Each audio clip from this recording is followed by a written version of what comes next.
I stared at the mailbox, the envelope trembling in my hands, an invitation to the wedding I'd poured my heart into, yet I wasn't supposed to even be part of. The ivory paper felt heavier than it should, embossed with gold cursive lettering, the kind of stationery that whispered elegance and exclusivity. My name, Olivia Bennett, stood alone without the title I had assumed would follow, Maid of Honor. Instead, it read simply, Guest. I pressed the envelope against my chest, the chill of the spring breeze brushing across my skin as cherry blossoms drifted lazily to the pavement. It should have been a moment of excitement, a celebration of family, of Brooke's happiness. But all I could feel was the cold, hollow space where something warm and steady used to live. Brooke and I used to dream about our weddings when we were little girls, promising to stand by each other's side no matter what. We would drape bedsheets over our heads and take turns walking down the hallway like a grand aisle, giggling about who would catch the bouquet, who would have the bigger cake. We swore we'd be there for every step. Yet here I was, standing on the sidelines, not even part of the picture. I tore the envelope open carefully as if the paper might crumble under my touch. The details inside were perfectly curated. Venue at the Fairmont Copley Plaza, floral arrangements by an award-winning designer, a string quartet for the ceremony. It all sounded like a dream Brooke and I once painted together. But now, the guest list was being finalized without me, the seating chart undoubtedly placing me somewhere in the back, an afterthought. I called Brooke, my thumb hovering over her name before I hit the dial. The phone rang. Once, twice, then her voice, airy and distant. "Hey, Liv, can I call you back? I'm with Mom and Megan at the cake tasting." My chest tightened. I thought we were going to choose the cake together. There was a pause, a faint shuffle of plates and laughter in the background. Oh, it was a last-minute thing. Mom said it had to get done and Megan had the afternoon free. Her voice softened, a little defensive. "Mom's handling it. Don't worry about it." I wanted to push, wanted to scream even, but my throat tightened and the words fell away. "Okay," I said quietly, the phone slipping from my hand onto the kitchen counter. That night, as I scrolled through Instagram, the pieces began to fall into place with a sickening clarity. There was a picture of Brooke at the bridal shower I hadn't even known was happening, pink and gold balloons framing her, Megan at her side, holding a champagne flute and smiling like she'd won something. The caption read, "My beautiful maid of honor, couldn't have done this without you." My fingers trembled over the screen, the realization seeping in like ice water. Megan wasn't just helping. She had taken my place. A message buzzed on my phone. "Rosa. Heard some things at the club. Be careful." Her words echoed in my head, a low hum of warning beneath the chaos swirling inside me. Rosa always knew more than she let on. If she was worried, there was something worse than I could see coming. I leaned back against the cold marble of my kitchen counter, the apartment suddenly feeling too pristine, too sterile, like a showroom that didn't belong to me. The memories of wedding planning flashed in my mind, holding up fabric swatches, discussing table settings, the way Brooke had laughed when I suggested a champagne tower. All of it, slipping away. Megan had been at every meeting lately, hadn't she? Always conveniently available, always smiling, always at Mom's side. I rubbed my temples, my stomach knotting tighter with each thought. My phone buzzed again. This time, a notification from the wedding florist. Receipt, final payment received. The sender, Megan Carter. My breath caught in my throat, the world tilting slightly as the finality of it hit me. She hadn't just replaced me in title. She was taking credit for everything I had arranged. My hands clenched into fists, the weight of betrayal settling on my chest like a stone. The realization was sharp, bitter, and cold. I was being erased, piece by piece, and they didn't even have the decency to tell me. I stared at the phone screen, the automated receipt glowing like a quiet confirmation of the truth I had been trying not to see. I didn't know what would happen next, but I knew one thing for certain. This wasn't over. I walked into the living room expecting a conversation. What I got was a trial. Verdict already delivered. The Bennett family living room looked exactly as it always had. Polished wood floors gleaming under the soft light of a chandelier. Family portraits in gilded frames lining the walls. Smiles frozen in time. The illusion of perfection carefully curated. The faint scent of Deborah's signature vanilla candle wafted through the air, masking the tension so thick I could barely breathe. They were all seated, as if waiting for me. Deborah in her usual spot, spine straight, hands folded like a judge at the bench. Brooke perched on the edge of the sofa, eyes fixed on a non-existent point in the carpet, her hands twisted in her lap. Megan lounged nearby, a porcelain cup of tea delicately balanced in her fingers, her posture relaxed, a smirk barely concealed. And Richard, my father, sat stiffly in the corner armchair, looking like he'd rather melt into the furniture than be present. For a heartbeat, I stood frozen, the weight of the room pressing down on me. "Olivia?" Deborah began, her voice smooth, almost warm, except for the cold calculation beneath it. "Thank you for coming." I swallowed hard, my throat dry. "What's going on?" Deborah gestured almost graciously to the chair across from her. "Sit. Let's talk as a family." Something about the way she said family made my skin crawl. I stayed standing. She didn't seem to care. With the practiced ease of someone who had been preparing for this moment, she launched into her speech. "We've all agreed. Your involvement has become a problem. You've been making things difficult for Brooke. It's her special day, and we need to keep the focus on her." The words hit me like a slap. "A problem?" My voice cracked. Brooke shifted, mumbling, "It's been stressful, Liv." But she didn't look at me. She didn't look at anything, really, just kept twisting that napkin in her hands.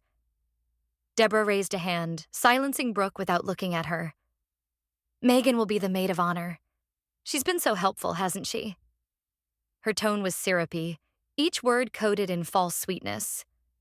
Megan tilted her head, that infuriating smirk curling at the edges of her mouth. "Just happy to help." She took a dainty sip of tea, the picture of smug satisfaction. I looked at Brooke, heart pounding in my chest. "Is this what you want? Really?" My voice was tight, shaking. Before Brooke could even open her mouth, Deborah cut in sharply. "Don't guilt trip her. This isn't about you, Olivia. It's about what's best for the family." That word again, family, used like a dagger, turned against me. Richard cleared his throat, a small, hollow sound, but when I turned to him, he dropped his gaze to the floor, avoiding my eyes entirely. His hands twisted in his lap, the silent fidgeting of a man who had chosen peace over protection. The walls of the room seemed to close in on me, the faces I had grown up with now unrecognizable in their indifference. I felt like an intruder in my own family's home. My pulse roared in my ears, my breath coming in shallow bursts. Years of memories flashed behind my eyes. Brooke and I playing dress-up as kids, our whispered promises of always having each other's backs. I wanted to scream, to demand an explanation, but all I could do was stand there, rooted to the floor, watching it all unravel. Deborah's voice sliced through the fog. "You're welcome to attend as a guest, if you can behave." My breath caught, the words landing like a final nail in the coffin. A guest, in my own sister's wedding. After everything I'd done, everything I'd sacrificed, they were reducing me to a footnote. I could feel the weight of Deborah's gaze on me, the satisfaction radiating from her like heat off a flame. Megan sat back, triumphant, as if she'd just won some twisted game. Brooke looked so small, so trapped, and Richard? He was a statue. The air felt thin, like I couldn't get enough of it. My phone buzzed in my pocket, a vibration sharp enough to jolt me out of the moment. I glanced down. Rosa's name lit up the screen. The message preview read, "You need to see this. Meet me tomorrow. It's urgent." I didn't look back at the table. Didn't say a word. I turned on my heel, the floor creaking beneath my steps as I walked out. the walls of the Bennett home echoing with a silence more deafening than any scream. Rosa's voice shook as she whispered, "Your mother's been poisoning your reputation for months, Liv. I've got proof." The rain drummed a steady rhythm against the cafe windows, a cold, relentless percussion that matched the quiet storm building inside me. We sat tucked in the back corner of a small cafe in Back Bay. Dark wood tables, dim lights casting soft halos over half-finished lattes and forgotten pastries. My hands trembled slightly as I gripped the warm mug in front of me, the scent of cinnamon and espresso suddenly turning my stomach. Rosa's laptop glowed between us, the screen casting a faint blue light across her determined face. She leaned in closer, lowering her voice as if the walls themselves might be listening. "I didn't want to believe it at first, but you need to hear this." She clicked a file and a scratchy recording crackled to life. Deborah's voice, unmistakably smooth and measured, drifted through the speakers like a blade slipping between ribs. "Olivia is unstable. We're doing what's best for her. And for Brooke. She has a tendency to get controlling, obsessive. It's really sad, but sometimes you have to set boundaries for everyone's sake." My breath hitched. The words landed like a punch. The air knocked clean from my lungs. I stared at Rosa, wide-eyed, mouth half open in shock. "There's more," she said grimly, clicking through emails, social posts, snippets of conversation she had quietly gathered over weeks. Flashes of past moments swirled in my mind like shards of glass. Brooke's friends growing colder, invitations that never seemed to reach me, the odd, pitying looks from neighbors. I had thought I was imagining it, thought I was being paranoid. "She's been planting this narrative for months," Rosa continued, scrolling through screenshots of text threads, some from mutual friends. "Poor Olivia, she's just so overwhelmed these days." Or, "I heard Olivia's really struggling at work. Probably not a good time to burden her with wedding stuff." My pulse thudded in my ears as I pulled out my phone, opening my banking app, my email. Anywhere there might be a record of the money I'd spent on the wedding. And there it was. Payments I had made to the florist, the caterer, even the deposit for the venue. Now all listed under Megan's name. I stared at the screen, nausea rising in my throat. "She's erasing me," I whispered, more to myself than to Rosa. Piece by piece, like I never mattered. Rosa's voice sharpened. "Number, you're going to matter. We're going to make sure of it." She pulled out a notepad, her handwriting swift and determined. "Let's list everything. Every time you paid, every email, every conversation. We build a case. We get ahead of her lies." I swallowed hard, nodding, the initial shock giving way to something hotter, sharper. Anger, yes, but also clarity.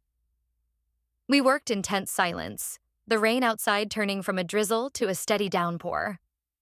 Rosa typed as I scrolled through endless digital paper trails, marking dates, amounts, screenshots. Every detail felt like a nail in the coffin of the carefully curated image Deborah had built for herself. And then, deep in the family's shared Dropbox folder, a place I hadn't thought to look, I stumbled across something that made my breath catch, an old draft of the family will. My name was there, listed under beneficiaries. A small inheritance from my grandparents, something I had long forgotten about. But a bold, thick line ran through it. Olivia Bennett, removed. The edges of the page blurred as my vision swam. My hands felt cold, my fingers numb. This wasn't just about the wedding. It was bigger.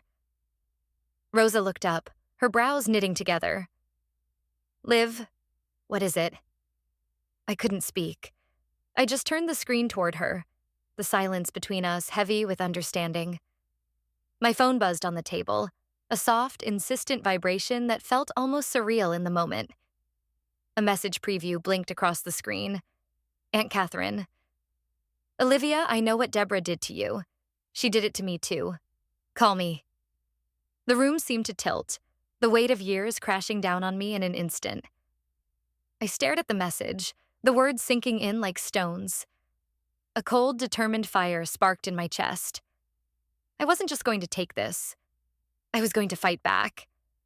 I'm done being quiet, I said, sliding the folder onto the table. Let's see what the truth looks like. The words hung in the air like smoke, curling into the tense silence that wrapped around the Bennett living room. The walls, once a warm backdrop to family gatherings, now seemed cold and unfeeling.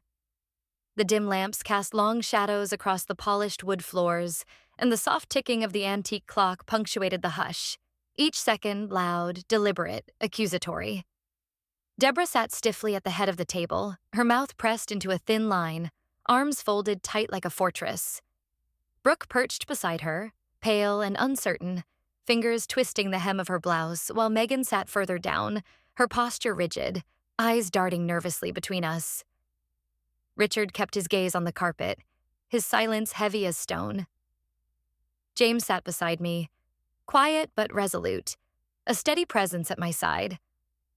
I opened the folder, flipping it so the contents faced them. The audio file was first.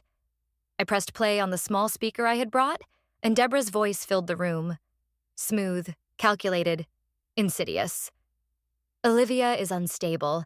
We're doing what's best for her, and for Brooke. Sometimes you have to take the hard steps for the family's sake. Brooke's head snapped up, eyes wide, a gasp escaping her lips. Megan's hand twitched, the color draining from her face. Deborah, to her credit, didn't flinch. She sat perfectly still, like a statue carved from ice. "This is out of context," she said, her tone sharp but laced with that practiced veneer of patience.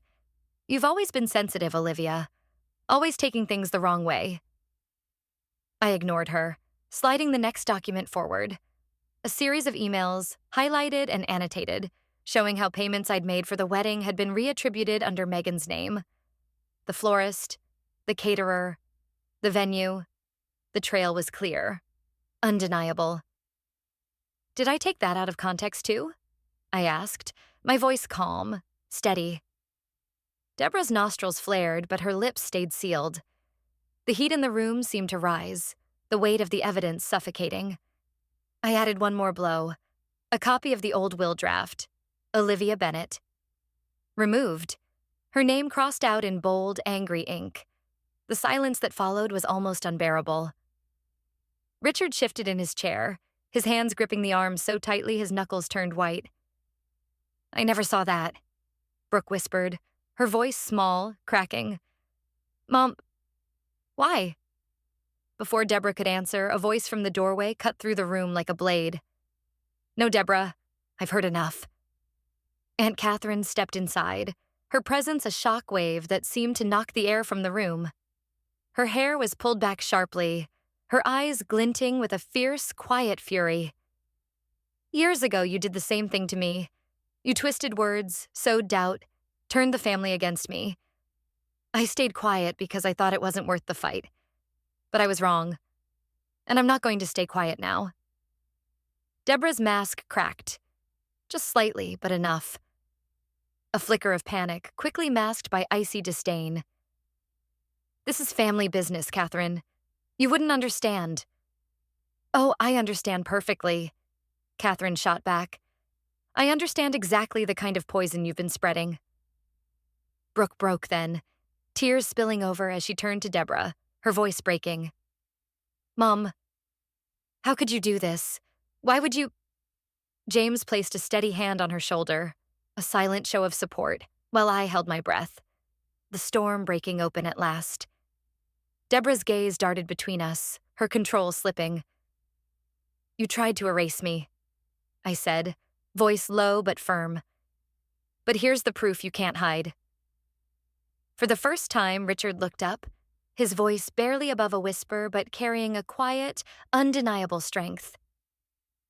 "Deborah, this ends now. Olivia is my daughter too, and I won't let you destroy her." The room fell into stunned silence, the air so still it felt like even the clock had stopped ticking. Deborah's face twisted, something dark flashing in her eyes. She rose abruptly, her chair scraping across the floor with a screech. Her voice, when it came, was a low, dangerous hiss. "If you think you've won, you're wrong. You'll regret this." She stormed out, the door slamming behind her with a shudder that seemed to shake the very walls of the house. I sat there for a moment, heart hammering in my chest, as the pieces settled into place around me. And for the first time in what felt like forever, I felt the ground beneath me shift. Not away from me, but in my favor. The morning after the showdown, my phone buzzed nonstop. Rumors spreading like wildfire, and my mother's rage poisoning everything she touched. I sat in my apartment, the weight of exhaustion pressing into my bones. The light filtering through the windows felt cold, almost sterile, as if even the sun had withdrawn in the wake of the chaos. The notifications blinked relentlessly on my screen. Texts, emails, missed calls. The constant buzz was like a swarm of wasps trapped in my palm, each one a sting that burrowed deeper into my chest. I thought exposing her would set me free, but it was only the beginning. The first call came from my Aunt Linda. Her voice, usually bright and chatty, was laced with discomfort. "Olivia, I heard, are you okay? Your mother told me you've been having episodes." Episodes. The word hung in the air, sour and thick. "I'm fine," I said flatly, my voice taut as a wire. "Don't believe everything you hear." But Linda wasn't the last. The calls kept coming. Cousins I hadn't spoken to in months. Family friends I'd barely known. Each one carrying some version of the same whispered concern. "Olivia's not well. She's unstable. She's been making things up for attention." It was a coordinated smear campaign, and it was moving faster than I could keep up. Then came the social media posts. Subtle, coded messages. Just vague enough to avoid direct accusation.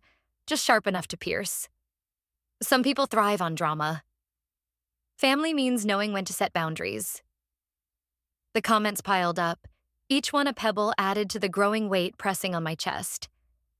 I stared at the screen, the urge to scream clawing at my throat. But Rosa was already there. My phone buzzed with a tag notification, and when I opened it, I saw her post.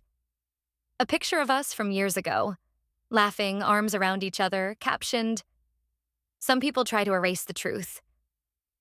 But I know who Olivia is. Loyal, brilliant, and stronger than you think. Don't believe the lies." It was a spark in the dark, a small, fierce flame that lit up the bleakness. Then Brooke called. Her voice trembled, thick with tears. "Liv, I don't know how to fix this. I'm so sorry. I didn't see it. Any of it. I let her control everything, and now I don't know what to do." I closed my eyes, pressing the phone to my forehead, letting the words sink in. There was a part of me that wanted to lash out, to scream at her for being blind. But I could hear it in her voice. The regret, the cracks forming in the image she'd clung to for so long. "We'll figure it out," I said quietly, "but it's going to take time." Later that afternoon, Aunt Catherine met me at a small coffee shop near my apartment. She slid a folder across the table, her eyes sharp and knowing. "This isn't just about the wedding, Olivia. It's bigger. The will, the financials, it's all connected. Your mother has been playing this game for years. It's time to consider legal action." The thought sent a shiver down my spine. Legal action. Suing my own mother. The idea felt surreal, like something from a soap opera, not my life. "I'll think about it," I said, the words tasting strange in my mouth. That evening, Richard showed up at my door. He looked older somehow, smaller. His shoulders hunched, his face drawn. He stood awkwardly in the hallway, shifting his weight from foot to foot. "I should have stood up sooner," he said, his voice barely above a whisper. "I see that now." The words were a balm and a wound at the same time. I wanted to tell him it wasn't enough, that his silence had been a betrayal in its own right. But all I could do was nod, the lump in my throat choking the words before they could form. The night fell heavy and quiet, but the storm hadn't passed. Just as I was drifting toward sleep, my phone buzzed again. This time, a new message. "Back off, or the world will know your darkest secret." My breath caught. a chill creeping up my spine. My darkest secret? I stared at the screen, my fingers frozen above the glowing words, heart pounding in my ears. What secret? Who was threatening me now? I took a deep breath, straightened my dress, and walked down the aisle. Not as an outsider, but as Brooke's maid of honor. The sunlight streaming through the grand windows of the Boston Hotel ballroom caught the shimmer of my gown, turning it into liquid gold. The string quartet played softly, their music a delicate counterpoint to the murmurs and subtle glances that followed my every step. The chandeliers sparkled overhead, casting fractured rainbows across the polished floors. For a moment, it almost felt like a dream. Except this time, I was awake, fully present and standing exactly where I was meant to be. Brooke stood at the altar, her face radiant, eyes glistening with tears. She looked at me, and I saw the years between us. The backyard games, the whispered promises under pillowcase veils, the nights we lay side by side, planning futures that seemed so far away. Her lips trembled in a small, grateful smile. I took my place beside her, my heart pounding in my chest.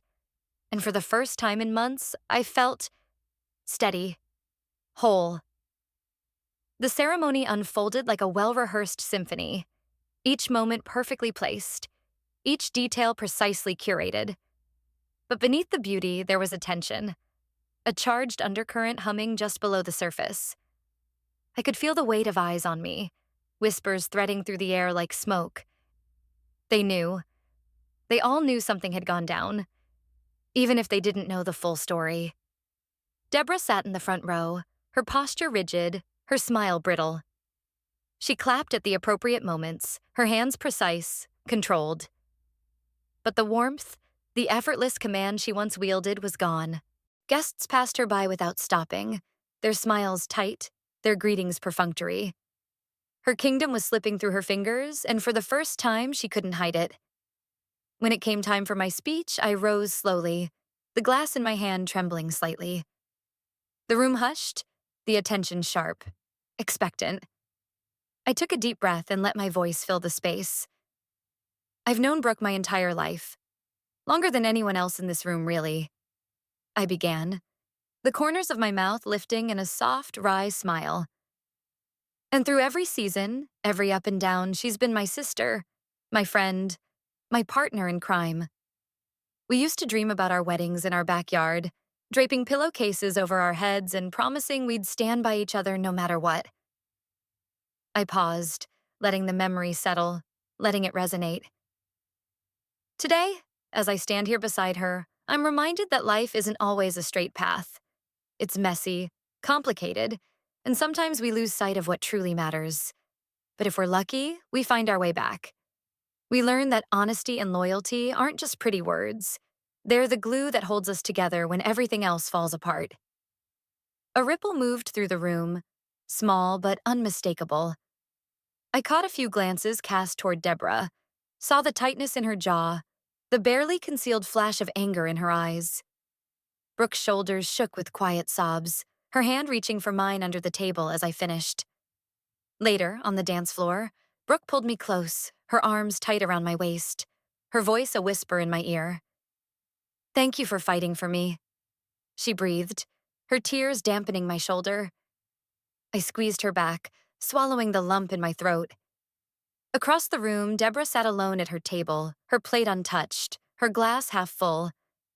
Guests passed by without stopping, the warmth of earlier days nowhere to be found. The mask she wore so carefully had slipped, revealing the cracks underneath. The woman who had once ruled the room now sat like a forgotten relic, bitterness tightening her features.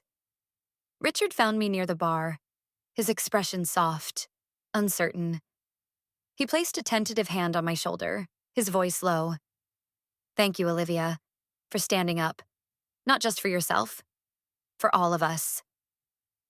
I nodded, the words too heavy, too much to say aloud. As the night wore on, the music swelling around us, my phone buzzed quietly in my clutch. A message from the lawyer blinked on the screen.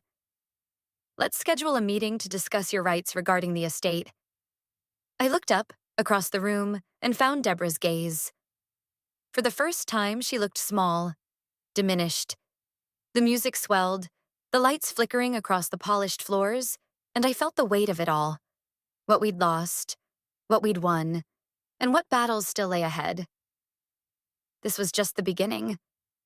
The truth, once buried under layers of deception, found its way into the light, piercing through whispered lies and shattered illusions. Olivia's quiet resilience became the catalyst that unraveled a web of manipulation, forcing those who once doubted her to finally see the truth. Justice, as it often does, arrived late, but landed with the weight of undeniable proof, reminding us all that even the strongest facades crumble when confronted with unwavering courage. Sometimes it takes a single act of defiance to shift the balance, proof that no matter how tightly a person tries to hold on to power, the truth will always slip through their fingers.